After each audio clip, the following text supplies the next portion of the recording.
What you're looking at is the screen for my backup server. Now, there has been one slight change made since the last time you saw this on a video, which I didn't make a video of because I didn't think it was really worth it, because I wasn't really intending on doing all of what you're going to see in this video. So, you can see we have 5 backup volumes there.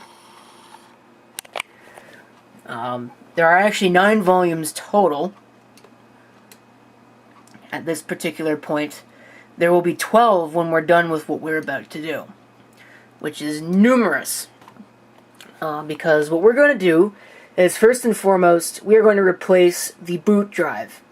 Because the drive that's in it right now is a 16 gigabyte Apacer industrial SSD. That thing is a ticking time bomb. I think I bought 5 or 6 of them when I got them, and only one of them still works, and that's the one that's in here. And like I said, it's probably a ticking time bomb because they were all about the same age. So it's going to come out of there. I'm going to replace it with a 40 gig. Those things seem to be a lot more reliable, even though 40 gigs is a waste of space. They're not going to get used for much else anyway, because I got better SSDs. Okay, so that's the first thing we're going to do. Second thing we are going to do, I'm going to come on over to information. We'll go to the info page. Take a look at the drives we have. This Toshiba, which was a Canvio Basics drive until the USB bridge board in that Canvio drive failed. Turns out it was a normal SATA hard drive, so I just reused it. But I don't know what happened to it. The smart data got messed up somehow, because I don't think it's got 16384 bad sectors on it. I don't think that's even possible. So obviously something's wrong, and considering how slow it is, I'm going to just go ahead and replace it. So we'll change that. I have a brand new 2 terabyte laptop drive, which cost a fair amount of money, that I'm going to go ahead and throw in there. Now, other things that are going to be replaced. The 2 RAID arrays that you see down here, which are 2 RAID 0 arrays, each consisting of 2 2-terabyte drives, which will give me a pair of 4 terabyte volumes. I'm taking those out, and I'm going to replace them with 4 terabyte hard drives, because there's no reason to really have RAID, and I can use those 2 terabyte drives for other things. So that's what I'm going to do. Plus, I'm trying to get most of my stuff moved over to server-grade drives. So we're going to do that. I'm going to take out the RAID card, and I'm going to replace it with a 2-port. I think the card I'm going to put in there technically has RAID capability, but I'm not going to use it. I'm going to hope that it's going to actually work as well. And then we're going to add 3 more USB drives, because that's what we're going to do. And in order to accomplish that, I'm going to add a USB 3.0 hub as well, just because some of the cables are not long enough to reach the USB 3.0 ports. And there's only 2 of them on that motherboard, because it's an older board. So we need more USB 3.0 ports. So we'll get more USB 3.0 ports. Okay, we're at the heart of the beast. I would like to get rid of these 2 5.25 to 3.5 inch bay adapters, but I think for now, because I'm lazy, I'm just going to leave them in there. And I want to get this done sooner rather than later, because I've got several projects I need to work on, or want to work on, I guess.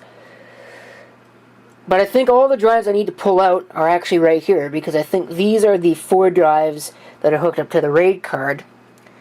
And then the 2 other drives I'm pulling out, the 2 terabyte and the boot drive, are right there. So that makes my life a little bit easier. Out with the old, in with the new. 2 brand new 4 terabyte WD RAID drives, 40 gigabyte Apacer SSD, and a 2 terabyte Seagate laptop drive. That's what was available. Let's see if we can actually reinstall the operating system. Okay. Sounds like there's a bad fan in it somewhere. Oh, I saw 2 drives ring in, so that's a good sign.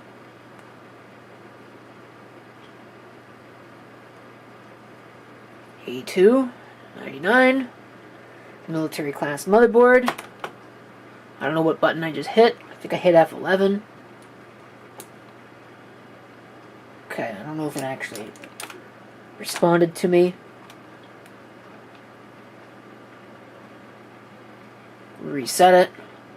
Silicon image, yep, the controller seems to actually work. It is a SATA RAID card, but I'm not going to be using that functionality.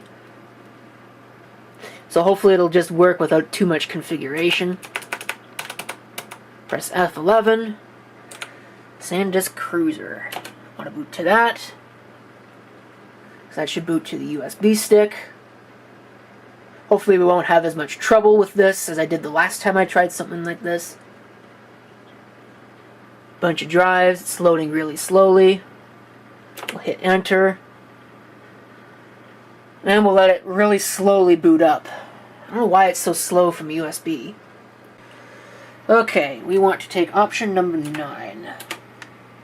Install Embedded OS. Can we use the GPT option? I don't know if I should. Let's just do it. We'll give it a try, see if we can actually run the GPT option. Xigmanas should be installed to ADA2 for some reason. 40 gigabyte SATA flash drive. OS partition's fine. Swap partition's fine. Take all to just... Oh, the A key doesn't work on this keyboard. Forgot about that. Alright. Creating file systems. Hopefully it'll work, and I didn't just format a drive by accident.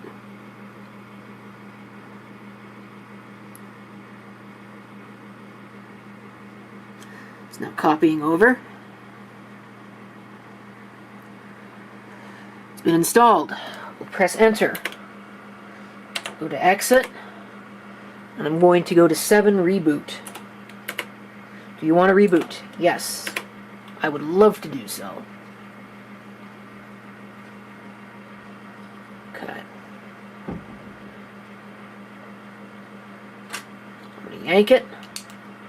I'm actually going to go into setup and make sure that it's going to boot to the right drive. Control S or F4 to go into the RAID. The RAID's not what I want. I want BIOS setup, which I'm going to use to set the boot options.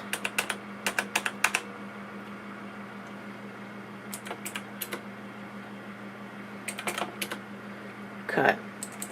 Yeah, because it's going to not boot to the right one.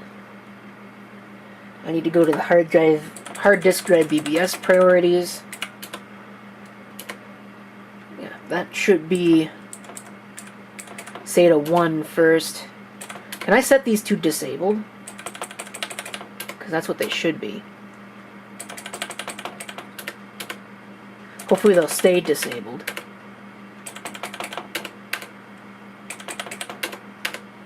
Yeah, that fan is garbage. I'm going to replace that before I do too much else with this. Save configuration and reset. Okay. So at that point, what we'll do is we'll let it start.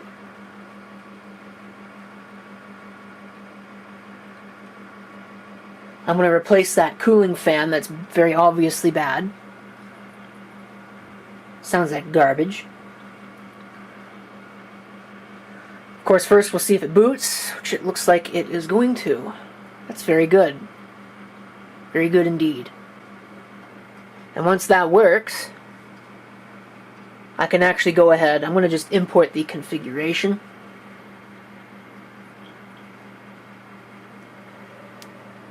And hopefully it will see everything properly. I'll probably have to change some mount points, which is fine. I don't mind doing that. Now, up until now, everything seems to be going very well. Which begs the question, what have I overlooked? I guess we'll find out. That sparked very nicely. I see I replaced the fan. That's got a white fan in it now.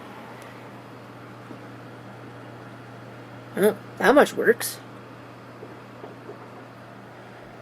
Everything there looks okay.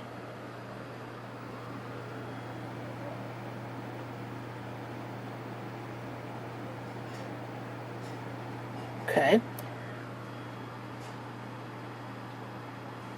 looks fine to me. Looks like it is actually booting. Ooh, I saw a lot of missing stuff.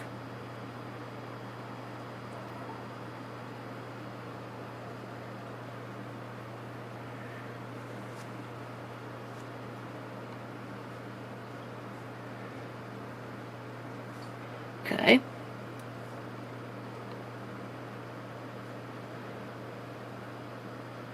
AData shows up. Do we get all our drives? There should be 7 of them.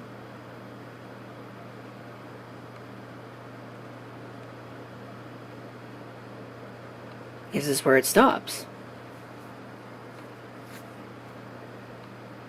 I don't know. I don't think it should be taking that long.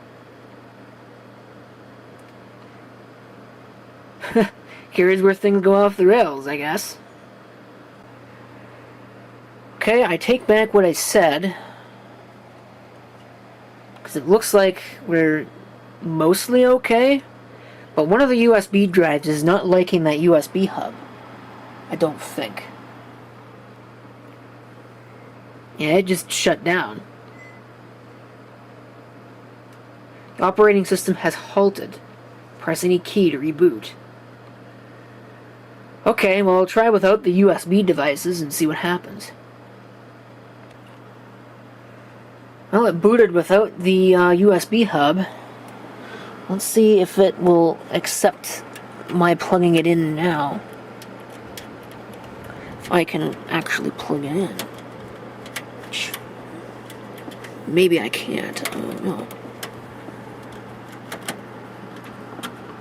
Okay, I've just plugged it in. We have a VIA Labs USB 3.0 hub. WD My Passport. AData. DA1. DA0. Okay, well, I don't know what the heck that was all about. But hopefully that's not going to be a permanent problem, because that's a little silly. I think I've had issues with VIA-related components and FreeBSD before, so it wouldn't surprise me if there is a problem. But now I'm going to go to the web console, load the config file, and we'll see if it can manage to reboot after I do that. Except there's one thing I've forgotten. Oops. Oh, I guess I'll plug it into the other network and we'll do it that way. Okay, let's go here to backup and restore. Restore configuration. Browse for the file, which I'm not going to find.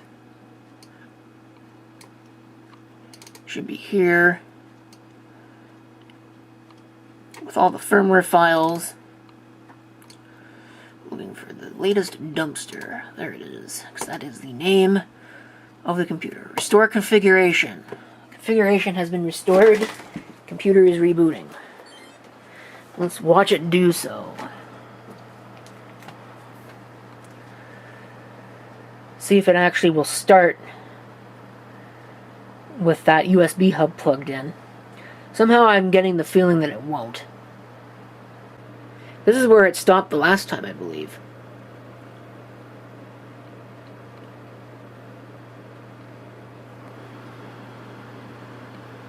Yeah, I don't think it likes that USB hub.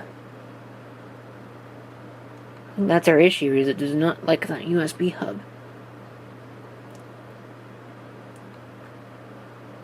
Very productive.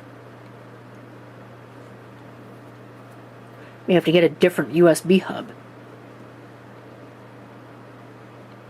Now the hub didn't come with a power cable or anything, so I'm not missing something.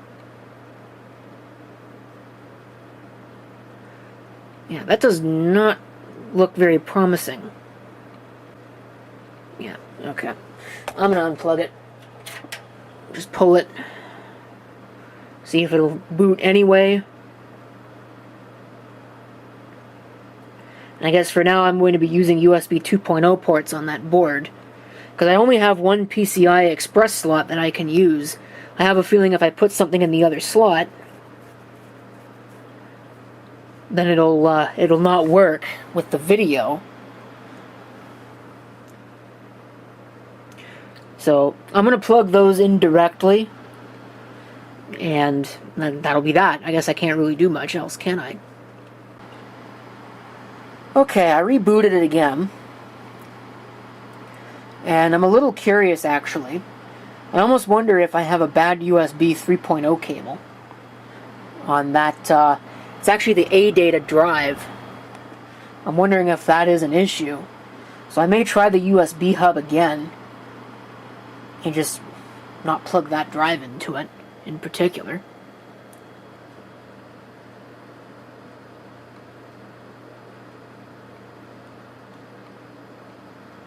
We'll see where we go.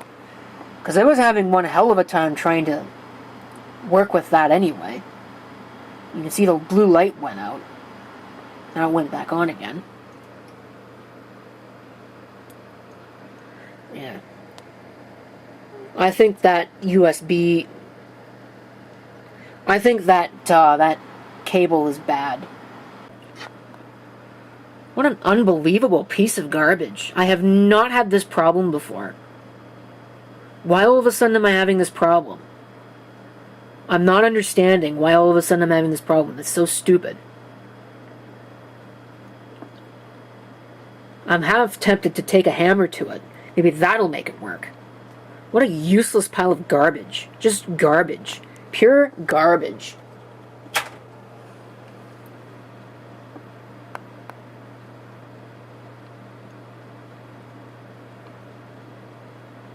Huh. Trash. Okay, well, I don't know. But it works if you don't plug in the USB on boot up. I guess the new card is interfering with the USB controller or something. I don't get it. It just makes no sense. So we'll go into disk management. Configuration information is changed. I'm going to go ahead and I'm going to clear configuration import. Yes, I don't really care.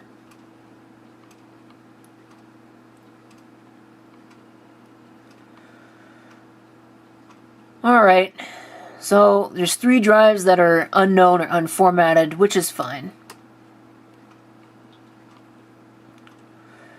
I'll go back to my mount points and make sure that everything is set up right. DA0, DA1, yeah, those are fine. So, we're going to go back to management. We're going to go to hard drive format. ADA0, this is a UFS drive. Hit next. And which drives are missing? I don't actually remember. So we're going to do it. Backups 1, backups 2. First things first. Backups 1. Everything there should be fine. We'll hit next. We'll hit format. And then the disk will format. It'll complete. We see done. No error messages. Alright, we hit OK. Now, then we'll do the same thing for the other 2 drives. Okay, so we're going to actually do that again. We're going to go to management. We're going to go to clear configuration, import. Yes, I'm going to import the disks. It does see it as the AMD USB 3.0 controller. There's our new drive right there. We're good. We'll apply those changes. Now, I will need to get 2 more drives. However, I also need to do some other work on another system so I can get those 2 drives back where they need to go. So, Mr. NTFS here, DA2, is going to be reformatted to UFS. And this one is going to be emergency 5. Okay, everything should be good. We will format. And watch it probably fail because my life is a comedy. Now we need to go to mount point. We need to actually mount it. So DA2, GPT1 UFS emergency 5.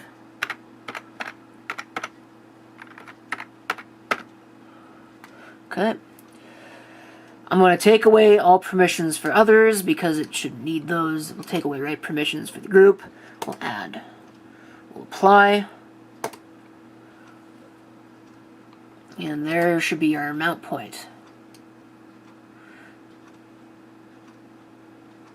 Yeah, here we go. So we've got 1, 2, 3, 4 somehow that don't have data. And then 6 that do. Okay, well anyway. So now I have to go into services. Server message block. I'm going to make sure that all the shares are still set up. Yep, they're all there. Excuse me, we go to rsync. Go, I don't need to deal with modules. We go to local. And I need to add 2 jobs. Number 1 is the source share should be backups 5. Should be going to emergency 5. Now, 0 minute of the 0th hour. 7 days backup. 1, 2, 3, 4, 5. 12th should be good enough. All months, all weekdays. Let's see. This is recursive. Preserve that. Archive. Delete. Default mode's fine. Everything else is good. We'll add. Then we need to add one more. Our little emergency little thing, just in case we need to use it. Emergency 5 to backups 5. Okay. I'm going to just set this to all because I have to, otherwise it complains that I haven't set it to anything. Recursive, preserve. It's archive mode. I'm going to go no delete. We'll add it. We'll apply. And now let's see, which rsync jobs are we running? We're going from emergency 1 to backups 1. So we come here, emergency 1 to backups 1. I'm going to run this job. Alright, so there's our first one. We've got data going over to backups 1. Now, I need to come over to emergency 2 to backups 2. That's what we'll do. Emergency 2 to backups 2. Again, I'm going to execute. So now that one should be doing the same thing. Yep, we got data going there. Backups 3 to emergency 3. Needs to run. We'll execute that now. So now there's some real work being done by the system. And the last one is backups 5 to emergency 5, which has never run before. That's a new one. So we'll rsync, back to local, backups 5 to emergency 5, execute. Alright. And that is all I need to do for now. Just gotta wait for it to transfer all those files, which probably is going to take a very long time. Well, I was a little bit overzealous with my drive swaps. I didn't realize that I had forgot to run the data backup to get everything synchronized. So, I had to go and find a board sitting around that I could use to put the card back in and put the drives back in. That one doesn't really matter because it was the backup, the backup of the backup anyway. Those ones do matter.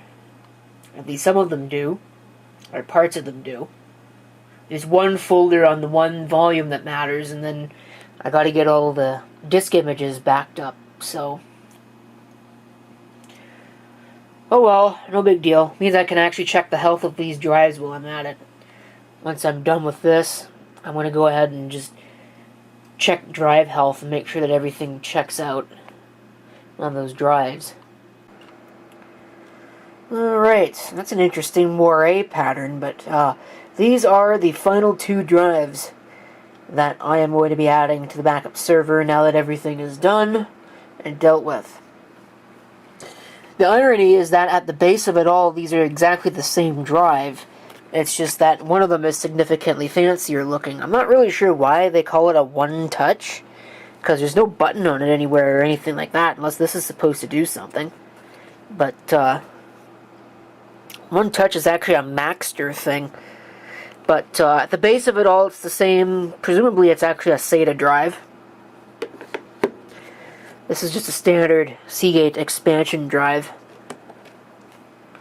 Nothing fancy. They're both still NTFS, but they'll be formatted to UFS once I install them. Okay, so there are both drives now plugged in. There's no obvious error messages, so I think we're good to go to add them to the system. Okay, as with before, we go to Management, Clear Configuration Import. Yes, I would like to do just that. Thank you very much.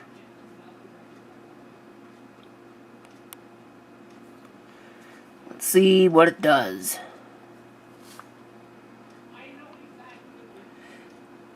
Okay, here we go. You can see they are exactly the same drive.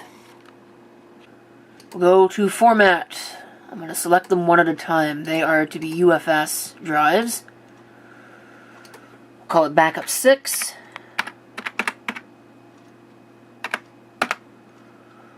All of that's fine. We'll hit Next. We'll hit Format. There we go. So there's the first one. Hit OK. Again, we'll select the other one. UFS. This is Emergency 6.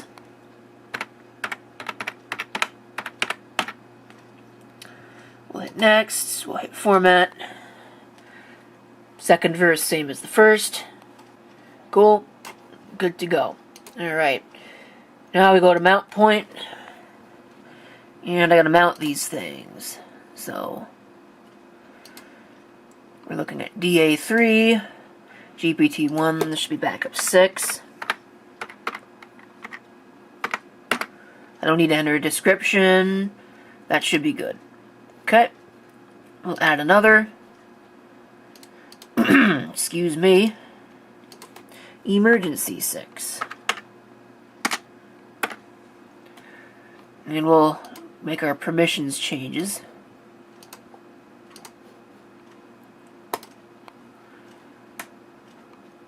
We'll apply.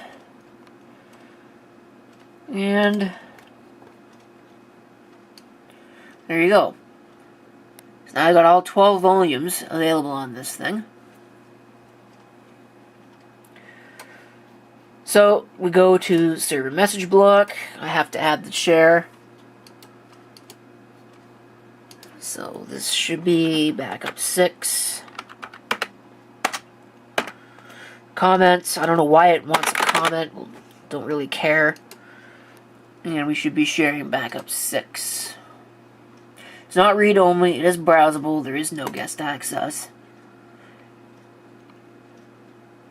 Sure. I think everything else is pretty well good.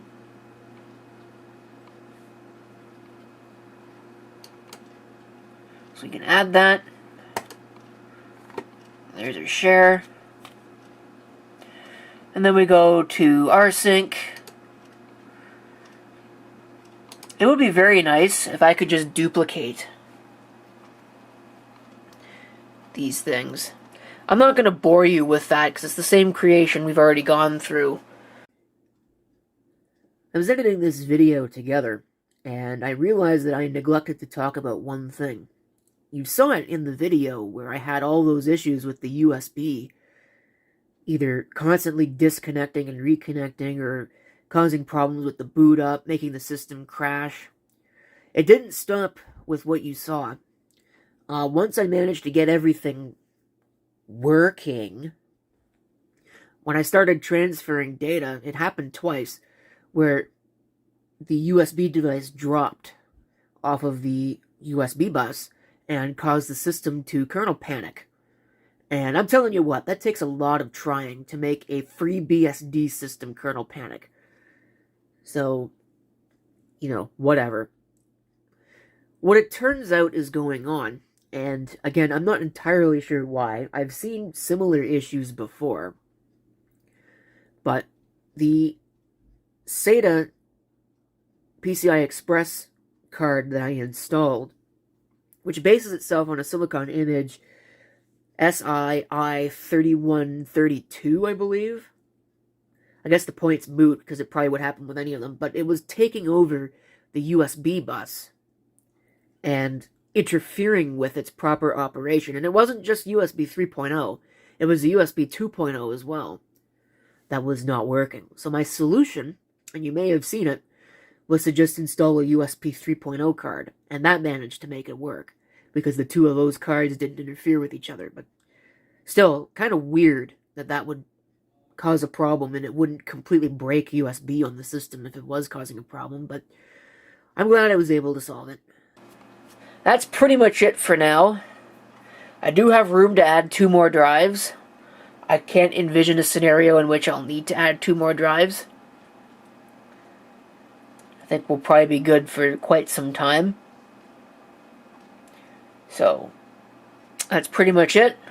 Thank you for watching, and if you've got any comments, feel free to leave them down below.